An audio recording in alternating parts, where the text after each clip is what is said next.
In the previous two videos in this series, we have worked on the relaxation of your bow hand, your right arm and your right shoulder. Now that your bow is steady, let's make the violin actually sing.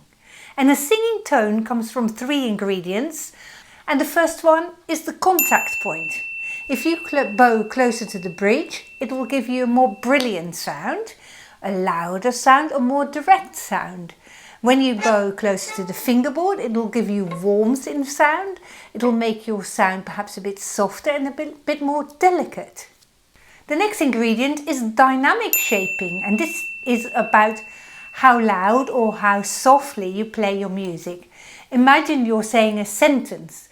Naturally, some sentences will start louder and then become softer, or the other way around. Or you may whisper sections or say other sections of your sentence deliberately loudly. And likewise in music, every note should always have a direction, and a good player will always have a dynamic shape in mind for each of the phrases in the music. And for this reason, it's always a good idea to sing everything that you play along in your head. Many players do this instinctively, but not everyone does it. So make a habit of it and you will notice that it will be easier to get an idea of how you shape the phrases in your music.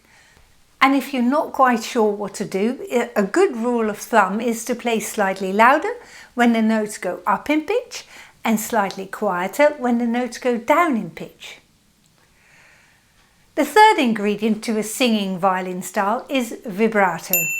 And even a simple slow vibrato makes a huge difference compared with no vibrato at all. Now, faster pieces usually require a faster vibrato and slower pieces generally a slower vibrato. A rule of thumb is that if you are not sure, slow the vibrato down.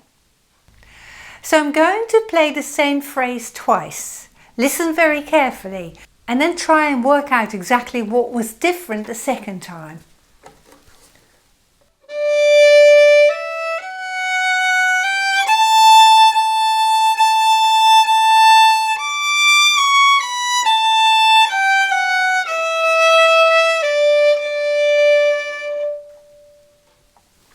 And now with the change.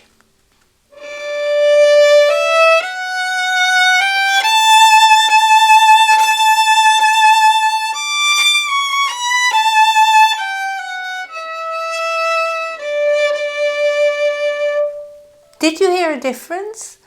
Take a moment for yourself to try and observe what the differences were. There were three differences. So when I played the first phrase, there was no vibrato. There was no movement of the bow between the bridge and the fingerboard. And the crescendo and diminuendo, the dynamics, were missing. The second time round, I started a little bit more quietly with the bow nearer the fingerboard. Then the bow gradually came closer to the fingerboard and then went back again to the fingerboard at the end. The second change was I did add a lot more vibrato, which increased as the notes got higher and I got more to the focus point of this phrase. The third change was that I played louder and louder to the top and then gradually quieter when the melody came down again. If you want to know more about how to develop your playing with vibrato, then watch this video next.